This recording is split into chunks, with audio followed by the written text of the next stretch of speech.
welcome to the channel. Welcome to Lorena's Labyrinth.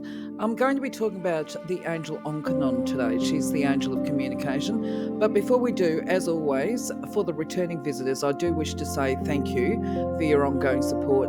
If you're a newbie and you're not aware, my name's Anna and Lorena's Labyrinth is my baby. It's where I share information. If I've had personal experience of something directly, then I'll let you know. And if I haven't, if it's just something that I've heard and it feels right or resonates with me and it's formed part of the teaching and sharing of information that I do, I'll definitely explain what is my experience, what is information I've been told, that I've come across during my travels. I do have a personal experience, I think I stated that before, of Ongkanon. It happened many years ago, but I consider it to be quite miraculous.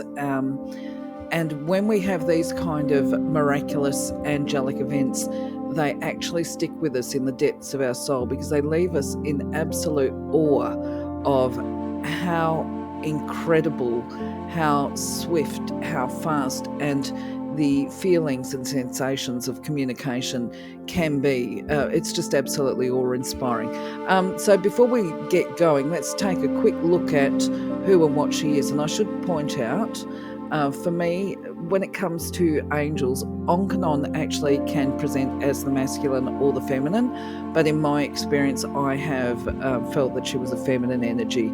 So as you're aware, they're genderless. So if you feel when you call on the energy that Ongkanon presents as a male, that's fine. There's no wrong there, okay?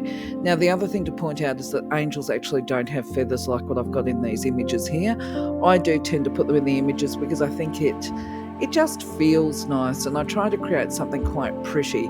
If you've got the gifts of clairvoyance, you will be able to identify or discern an angelic aura from a human aura because of the shape. When I say human spirit aura, actually, if somebody that's had human form has left their body, they will still have an egg-shaped aura, whereas an angelic aura is more cylindrical, shall we say. It's longer, and where a human aura would have the egg shape, like I say, there's no wings protruding. It's quite smooth is where I'm going, whereas the angelic aura has got a light, if you like, but there is two little peaks, and this is where the idea of angels having wings comes from, as I stumble over my words as usual. Okay, I'll leave that with you and I'll get cracking and we'll talk more about her specifically. So, of course, as always, all the angels that I refer to here, they're angels of God. They offer love and guidance as we progress on the pathway home. Now, when we talk about Ongkanon, as I said, she can manifest in the masculine or the feminine form, but regardless of what shape she manifests in, she's considered to be a messenger of God. And in that way, she acts as an intermediary. She brings remembrance of the spiritual destiny, our spiritual mission, and her primary desire is to support us in our quest for truth. Okay, now we're going to talk a little bit more about what being a messenger is, the intermediary, how she can support us, how we can actually invoke and draw upon her energy and her particular mission, if you like, and that includes the communication, because there's some really good messages that come through about the communication. But now let's have a look at the hierarchy, the angelic order that she's with. So if you've managed to watch any of the other videos I've put up, I like to try and simplify things, because I think when people can get a little bit of practical understanding around a subject, then it makes it easier to actually embrace the information and knowledge that I'm giving. So the idea about the angelic order is, if we were to look at what we might call heaven, which is God, angels, and this kind of subject matter, if you like, they have an order and an organisational process, if you like, much like if we had a business or, there's no comparison really as far as corporations go, but it would be the same as on Earth. If I was dealing with a business, especially a big one that has to run smoothly, they have their CEO, top person, and the buck stops with the CEO. Well, in the angelic or the celestial realms, if you like, the buck stops at the creator. They're the head honcho kind of thing, and to support all of these tasks that we as humans require support with, they have angelic orders. I'm really simplifying this, but I think that it's okay. They have all of these angelic orders that are like projects and project managers. You may as well say the project managers are the archangels, and then angels like Ongkanon with their specific tasks, they are part of a team of an order. In this instance, it's the second order manifesting angels. They're part of that team, and they all work together to ensure that these projects come to fruition. And the projects, of course, what we would call a project for a business on earth, for them, this is about manifestation of the divine idea, and where the primary goal is to work with us to get our eyes back on Creator Source and to open us up to being able to experience a better quality of life on earth, because of course we're born, as I say, behind the veil. We have no memory recollection of what life was like before we entered the earthly realm. So all of the angels together are working together to try and help us to remember and wake up to what it is that we're here for, because we've all got a divine purpose, and that is the divine idea. So going back to the second order manifesting angels, hopefully I've given you some perspective there. These angels are referred to as what's called a white light angel, and this is because you can have golden light angels and you can have white light angels, and they all have a specific purpose. I'll talk about golden light angels when we get to those videos. But when it comes to the white light angels, they tend to focus on the power of the mind and thought, although clearly emotions play a part in this, because thoughts and emotions are linked together. But anyway, moving on from that, just letting you know they are white light angels. Their task is one of refining the visions that are selected and projected from the heart angels as part of their job. And the second order manifesting, they add detail and vividness to the visions to bring it into form. And this includes the earthly form, okay, if we're trying to manifest something. Now, the other important thing about the second order manifesting angels is sometimes when you look at different angels, they have a bit of a wispy aura. It's a bit fluffy or floaty or whatever, whereas the second order angels have a well-developed golden type aura that is more well-defined. So I say their aura is, it's a little hard to explain. If you had the gifts of clairvoyance, in my experience, if you were able to see them, you would see somewhat of a golden light that would have an angelic form. When I talk about the aura, this is why different people turn around and say, well, all angels are golden light. No, they're not actually. But the white light angels, they have this really intense white brightness about them, but they still have a well-defined golden aura, I guess. You could say it's a bit like the shape of a human within a white light. I don't know if I'm very clear with that, but I'm doing my best. But anyway, their auras are winged, of course. And what else have I written down here as notes? Just basically that if you do manage to develop your gifts of clairvoyance, they don't actually have the feathery wings, okay? But if you're anything like me, I'm happy. I actually ask them to present with feathery wings because it helps me to understand the purpose of their visit. That might be a story for another day. But anyway, when it comes to Ongkanon, she is going to help us, or she works with us in a number of different ways. One of them includes being able to find our personal truth and to be able to communicate it effectively, and where this truth becomes more defined as our personal knowledge. Now, you can be working with the second order manifesting angels or any of the orders and not actually be aware of it, because so this is about the order. This is not specifically about Ongkanon, but I guess we could say somebody that's working with the angels of beauty might actually be living in a whole pile of clutter. It doesn't mean that they're not, but if they're surrounded by clutter and everything's unbeautiful, shall we say, then they're simply blocking it, okay? And they can turn that around and actually go into the constructive aspects of it. Now, the other thing is that perhaps if we're talking about Ongkanon in her context, somebody can be working with Ongkanon as communication and looking to do peaceful communication, but they can be actually surrounded by a lot of arguments and conflict and misunderstandings and still have her as one of the primary angels or her energy around them as a primary support worker. And let me assure you, having been there, done that if I was experiencing a lot of conflict with communication, I definitely would be asking and invoking the gifts and powers of Ongkanon into my life.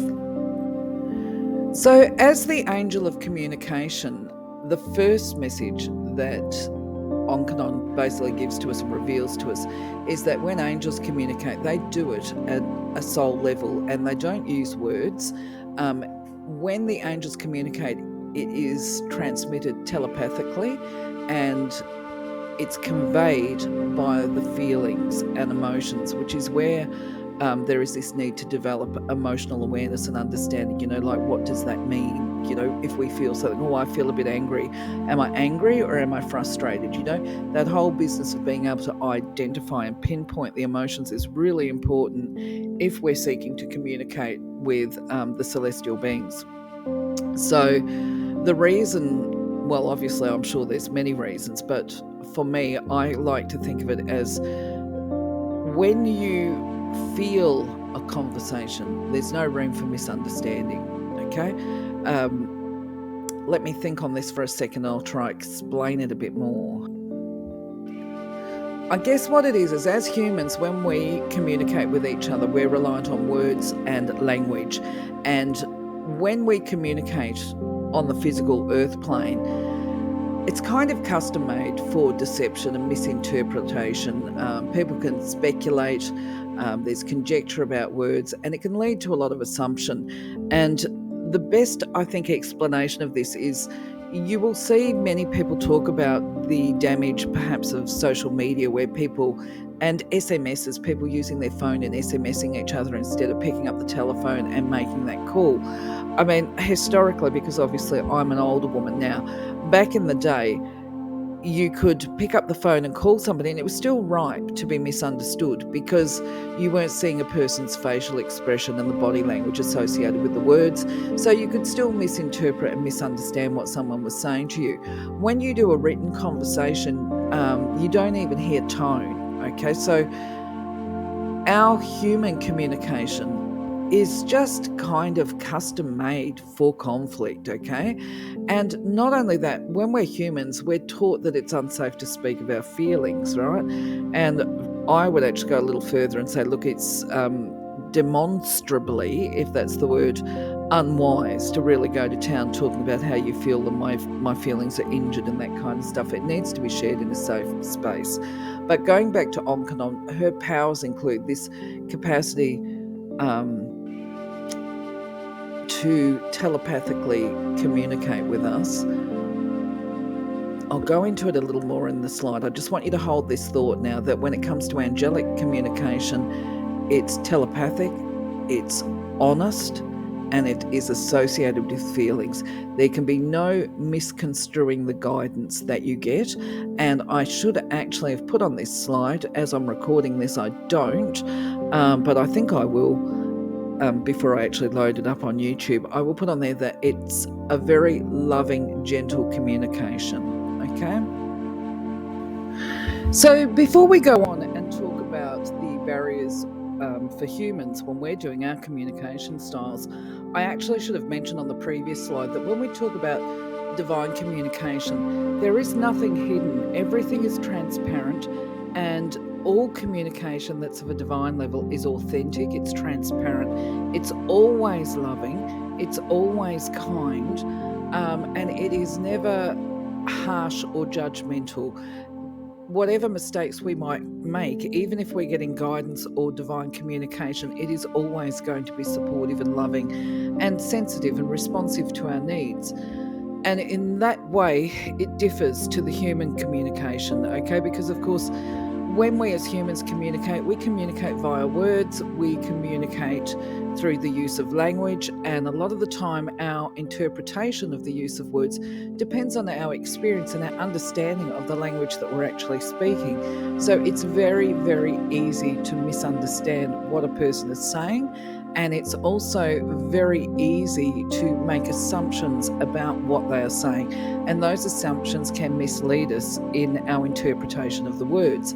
But even still, the biggest problem for humans is that dishonesty. Okay, and in the first instance, I'm not going to go into depth with this, but one of the biggest problems that we have with our communication is actually, in the first instance, if we're not honest with ourselves, if we're living with denial and refusing to acknowledge the truth of our feelings or the truth of situations, because we have this inherent ability to be able to react to other people's words and to distort, and it's when our mind interferes with the actual communication. So we might say something, we misinterpret it, and then we react to it, and then we will justify to ourselves why it's okay to feel the way that we do, but we're actually being dishonest with ourselves. We might only be focusing on a part of the story instead of the whole story. But, okay, so moving on from that, that's just part of it. The other problems that come in for us as humans in regard to communication is when we are less than honest. Now, it can be blatant dishonesty where somebody does lie deliberately with intention to mislead a person for their own personal agendas. And quite often we will see this associated with money or prestige or whatever, where there's a deliberate attempt to mislead people for self-gain. Then there is the other times where we might not be completely honest, and this is how we differ from divine communication as well, is where divine communication is going to be totally upfront, transparent, and in your heart as opposed to in your face. We will automatically know.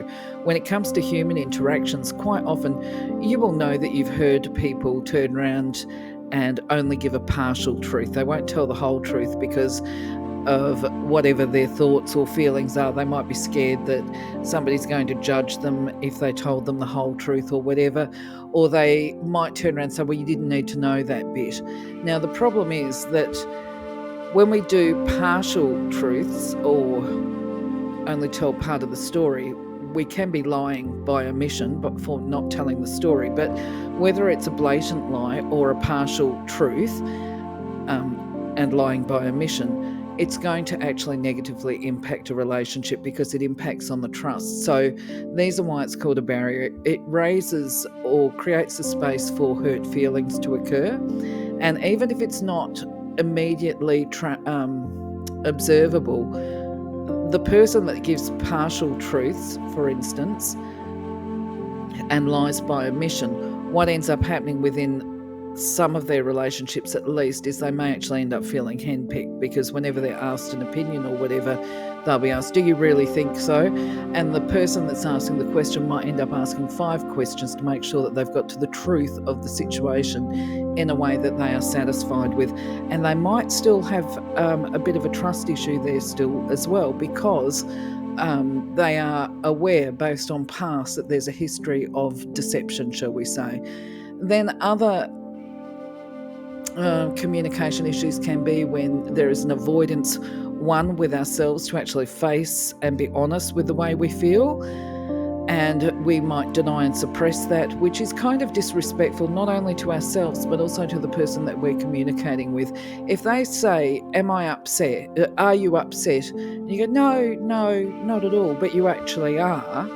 Well, then both parties are being denied an opportunity to find that happy middle ground, the space where both parties can have their needs met.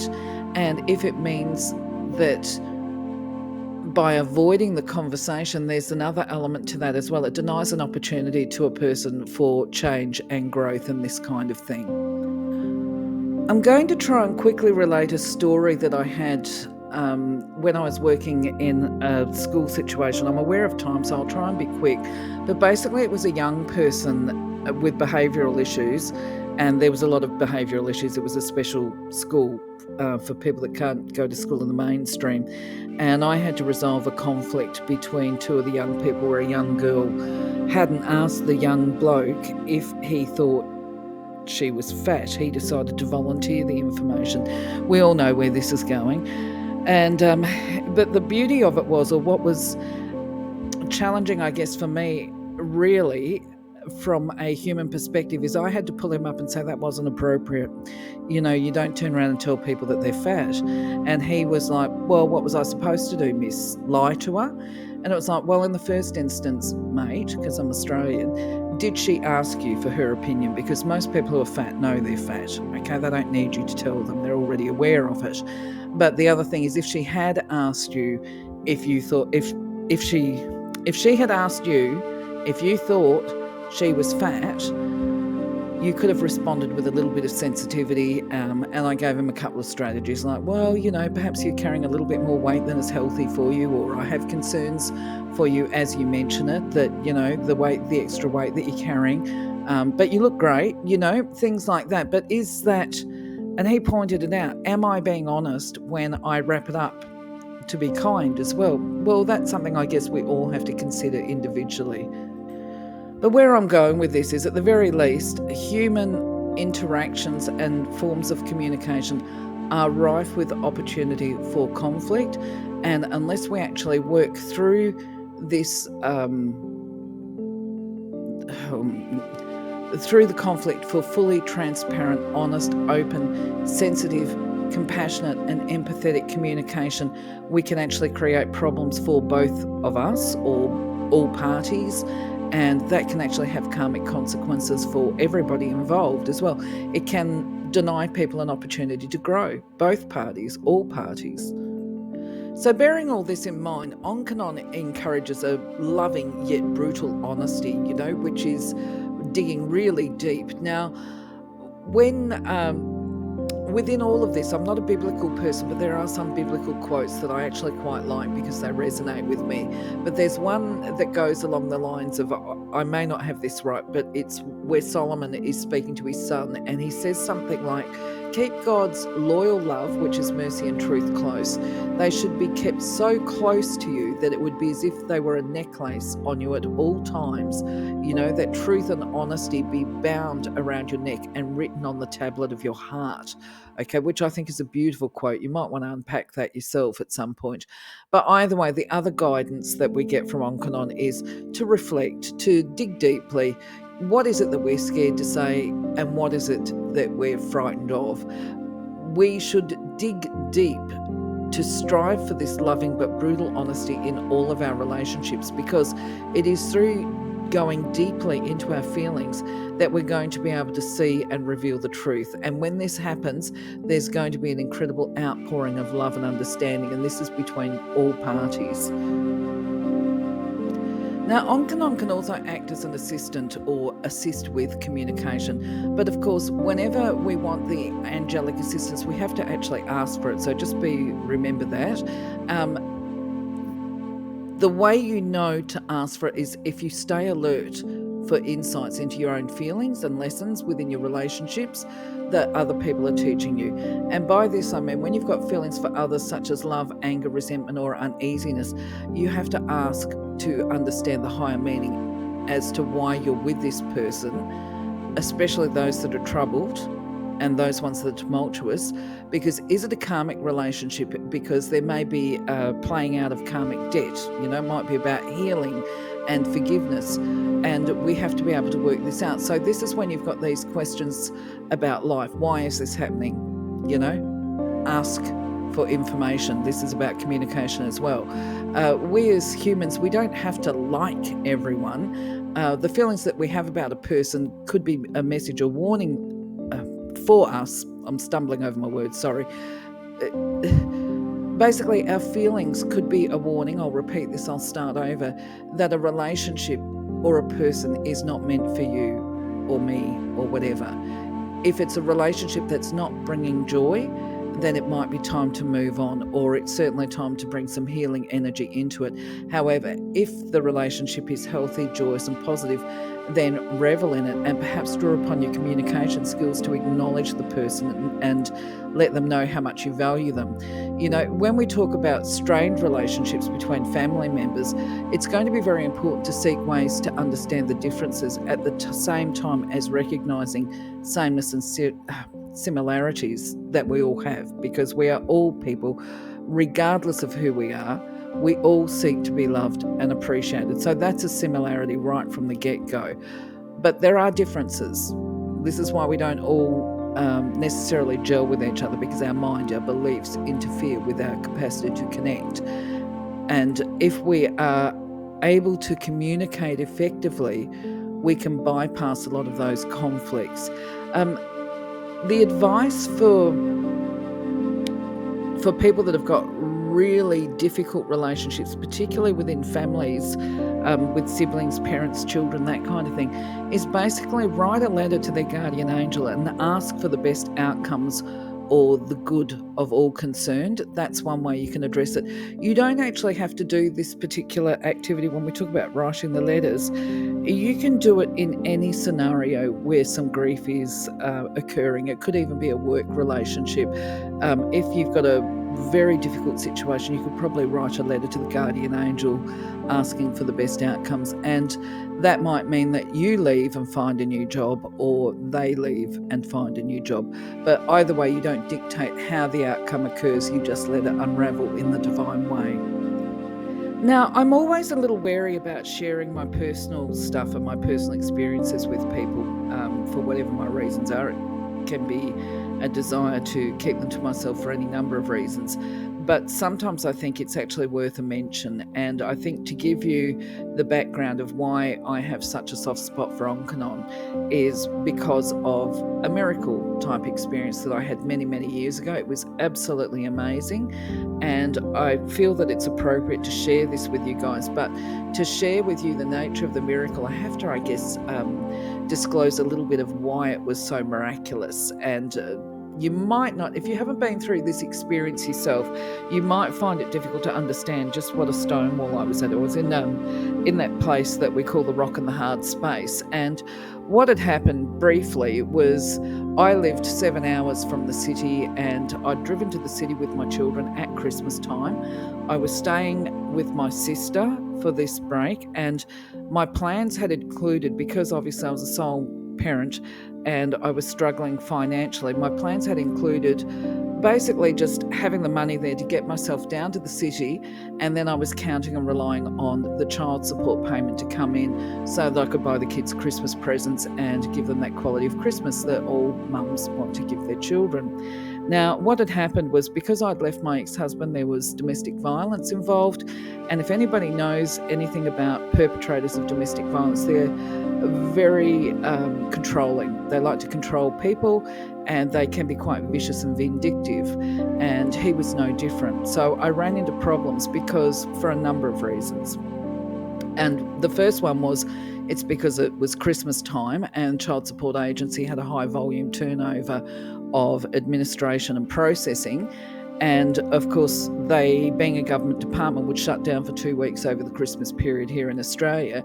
And if I hadn't got my payment through within these 2 days, then I would have had to try and get by for 2 weeks over Christmas without money. My children would have missed out on their Christmas presents and so forth. So you can imagine it was extremely distressing.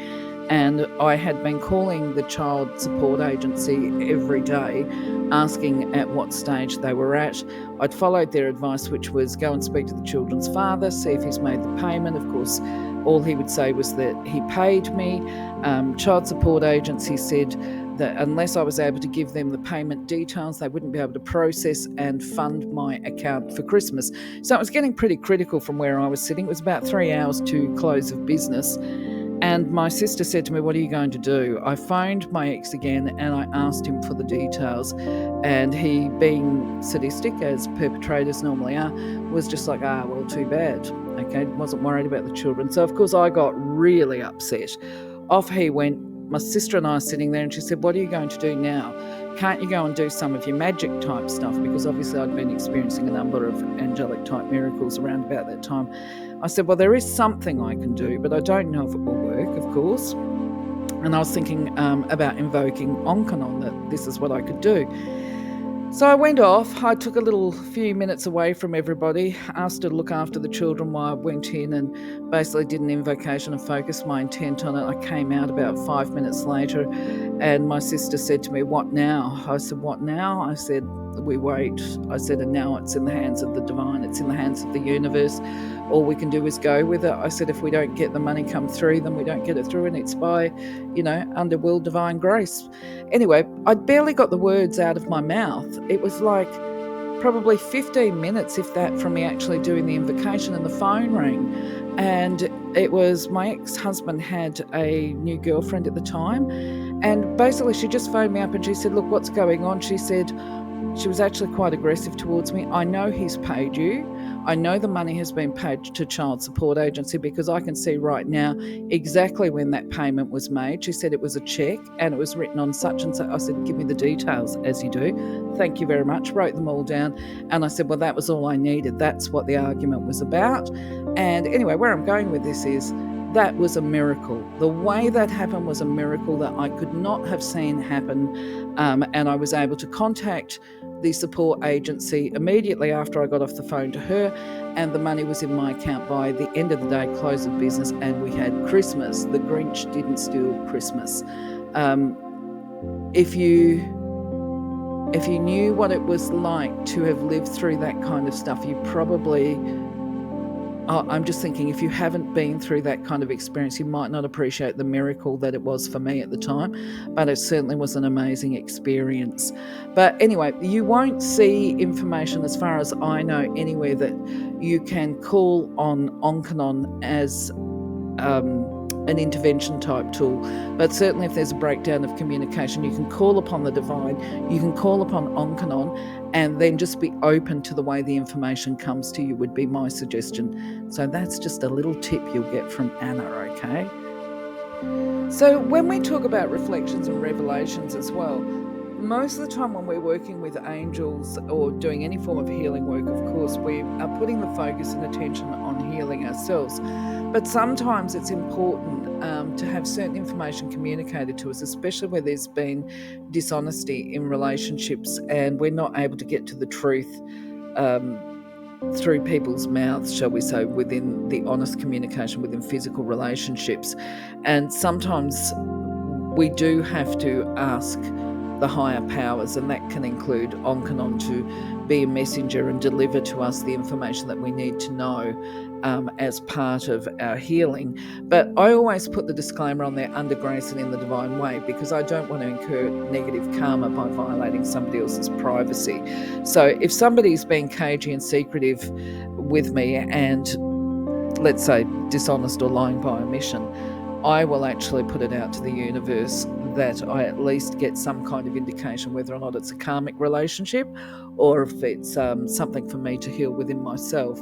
But that, I'm just letting you know, an extra tip there, okay?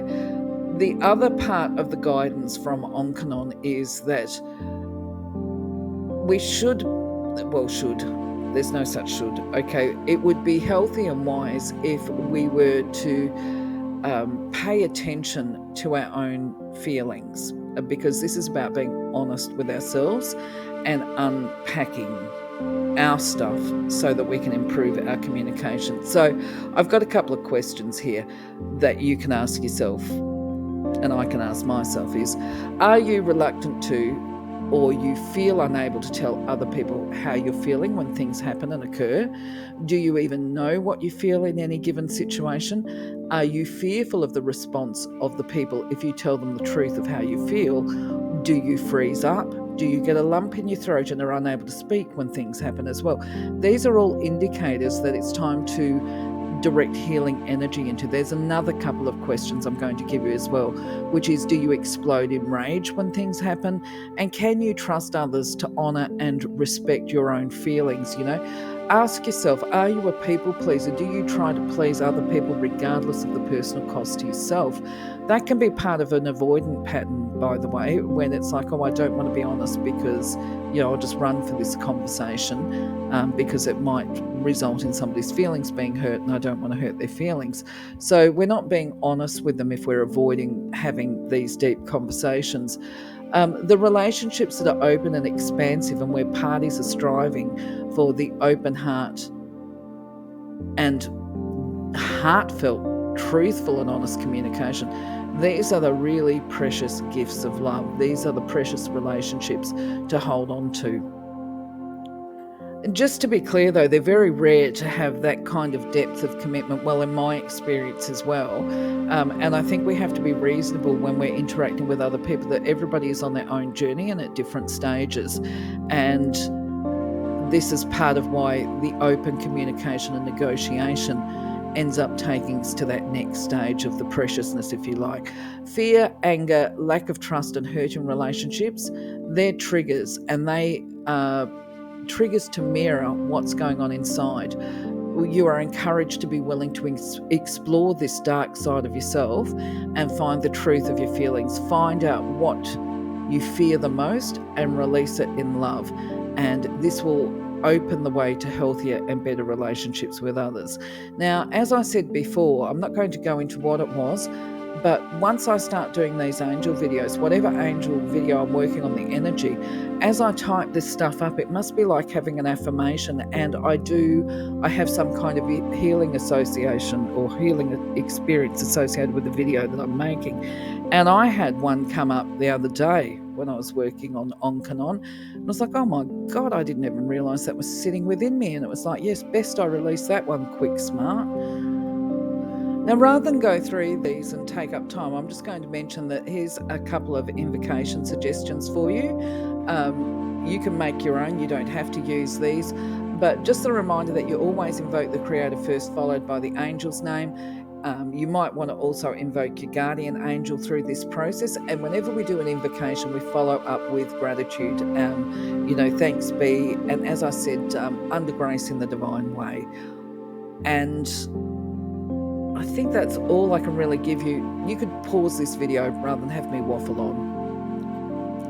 So that's about all I can give you today, my friends. Let me know if you've had any experiences that you're comfortable to share with me. You might have had experiences of your own miracles. You might have some communication suggestion tips for those of us in bodies with a mouth relying on language. Otherwise, just leave a comment, say g'day. Also, if you like the content, please consider liking and subscribing to the channel, because that would be appreciated. For now, though, I'm actually going to love you and leave you. If you're aware of what's happening with the channel, you know that I've got a little puppy dog, and frankly, it's more like a little toddler, to be honest. He's a bit demanding. If he doesn't get his quota of attention, I can find myself in a shower of tissue paper as opposed to angelic blessings, because he's teething. But anyway, yes, I need to attend to him, and I will go and do that. And then once I've done that, I'm going to crack on with the channel content. So in the meantime, have a wonderful day, night, wherever you are. Stay blessed. Take care. Catch you on the next one. Bye-bye for now.